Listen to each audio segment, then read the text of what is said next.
भगवान से निरंतर एक ही प्रार्थना कि हे प्रभु,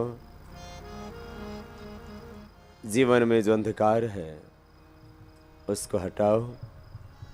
असतो मां सद्गमय तमसो मां ज्योतिर्गमय मृत्योर्मा अमृतम गमय।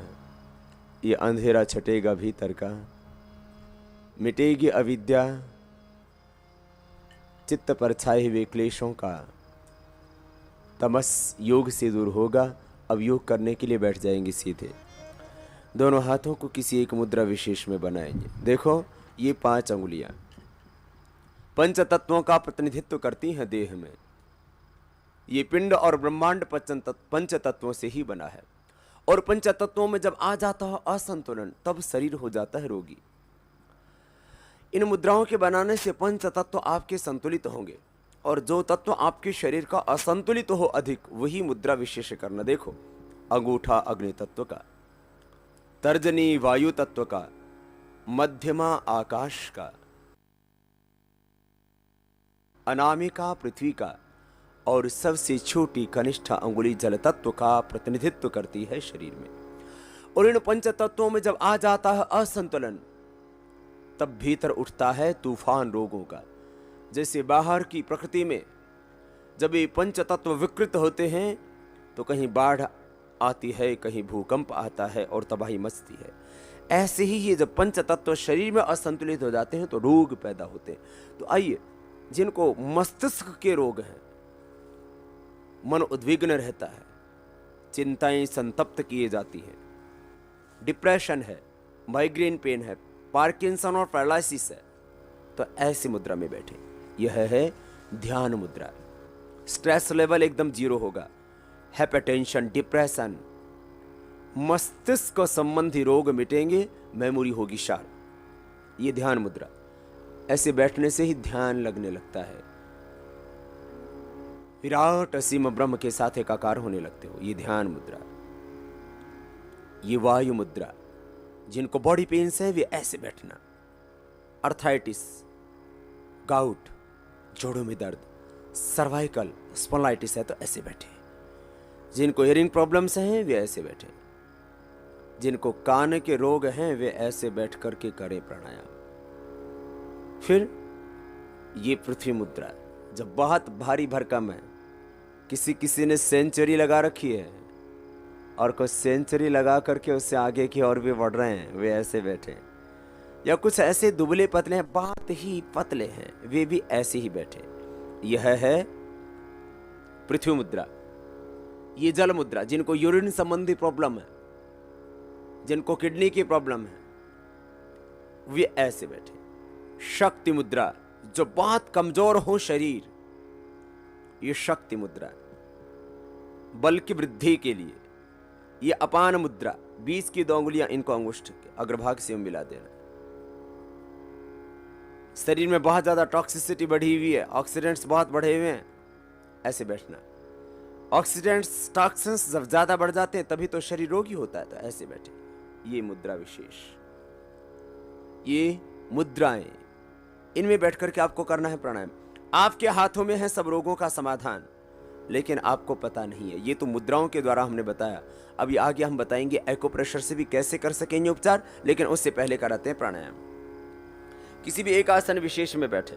देखो, दोनों पैर सीधे, दाहिने पैर को उठा करके बाएं पैर पर रख देते हैं और बाएं को उठा करके दाहिने पैर पर रख देते हैं। तो यह होता है पद्मासन। थोड़ा सा कठिन। जिनके शरीर में फ्लेक्सिबिलिटी है वे कर सकते हैं। जिनके शरीर में अभी बहुत अकड़ है उनको दिक्कत होगी। अकड़ तो इन 7 दिनों में हम अच्छी की ढीली कर देते हैं। आप तो देखेंगे खुद कि न तन में अकड़ रहेगी और न ही मन में। दोनों जगह बहुत अकड़। दाहिने पैर को उठा करके बाएं को उठा करके दाहिने पैर पर रखा। यह है पद्मासन। पद्मासन में जो बैठ सके बहुत अच्छी बात है, जो न बैठ सके वे दूसरे आसन में, सिद्धासन में बैठ जाएं। बायां पैर नीचे से लिया, लेफ्ट लेग नीचे और राइट उसके ऊपर से। एड़ी पर एड़ी, टखने पर टखना, पंजा एक दूसरी पिंडली और जंघा के बीच में, दोनों घुटने जमीन पर। ये सिद्धासन, बाएं पैर नीचे दाहिना ऊपर, एड़ी पर एड़ी, टखने पर टखना, पंजा एक दूसरी पिंडली और जंघा के बीच में। लेकिन किसी किसी के ये इतने भारी भरकम है कि पता ही नहीं लगता पंजा कहाँ गया और जंघा कहाँ टिकी हुई है। जिनसे हो सके वो ऐसे बैठ जाएं, और जिनसे ये भी ना हो सके वे सुखासन में बस सीधे बैठ जाएं, और जिनसे यूं नीचे ना बैठा जाए वे चेयर पर बैठ करके भी कर सकते हैं प्राणायाम। आपको अब करवाते हैं प्राणायाम का अभ्यास। प्राणायाम के अभ्यास में 2 ही चीज़ें मुख्य हैं, उनको अभी देखना भी और मेरे साथ में करना भी है। कैसे श्वास भरना और कैसे छोड़ना। जब भरेंगे तब यहाँ तक भरेंगे, ध्यान दे सामने, आपके सामने जो स्क्रीन से लगी हुई है उनके ऊपर देखना है ज़रा, काफ़ी बड़ा चित्र वहाँ आपको दिखेगा, उससे आपको महसूस होगा कि आपको कहाँ तक श्वास भरना। जब भी भरेंगे माना भस्त्रिका से हम प्राणायाम शुरू करते हैं। कैसे? यूं लंबा गहरा, और आप भी जरा भर के देखना यहीं तक भरा जा रहा है कि नहीं। ये लंबा गहरा श्वास यहां तक भरा, और thoracic breathing up to diaphragm, फेफड़ों में गहरा भरना श्वास, पूरा लंबा श्वास,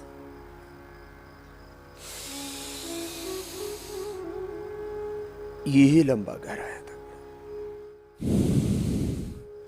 छोड़ेंगे, लंबा ले, लंबा छोड़े।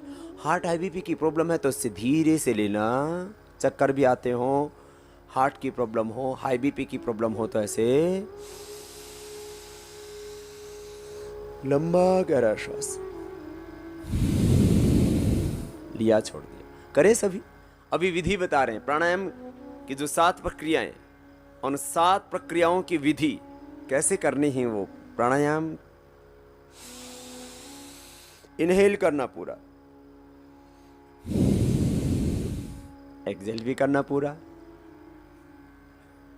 छाती में, लंग में, फेफड़ों में, डायफ्राम तक सांस भरना। पेट में सांस नहीं भरना, उल्टा नहीं करना। अभी तक यही हानि होती रही, उल्टा करते रहे प्राणायाम। डायफ्राम तक फेफड़ों में गहरा सांस न भर के एब्डोमेन ब्रीदिंग करते रहे। तो साधारण भाषा में डायफ्रामेटिक ब्रीदिंग, थोड़ा और ज्यादा गहरी भाषा में थॉरेसिक ब्रीदिंग। लंग में गहरा सांस भरना है और बाहर छोड़ना है।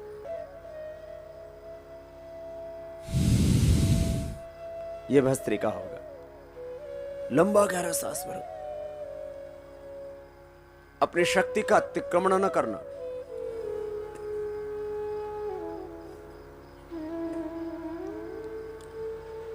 और श्वास भीतर गहरा भरते हुए मन में शुद्ध पवित्र भाव रखना। ब्रह्मांड की समस्त दिव्य शक्तियां मैं चारों ओर से पा रहा हूं। चारों ओर से भगवान का अमृत बरस रहा है, प्रभु का ज्ञान बरस रहा है, उसकी ज्योति बरस रही है, उसकी कृपा बरस रही है। ये प्राण ब्रह्म है, प्राण औषध है, विश्वामृत चाहो। 2 मिनट ये करना है प्राणायाम। पहले 1 मिनट करेंगे तो थक जाएंगे, फिर 2 मिनट। और ये श्वास आपके जब भीतर जाते हैं तब गहरा रूपांतरण करते हैं। ज्यादा ऑक्सीजनेटेड ब्लड जब ब्रेन और बॉडी में जाता है, फेफड़ों में उगा हुआ श्वास हार्ट और हार्ट से फिर पूरी बॉडी में, ब्रेन में फैल जाता है।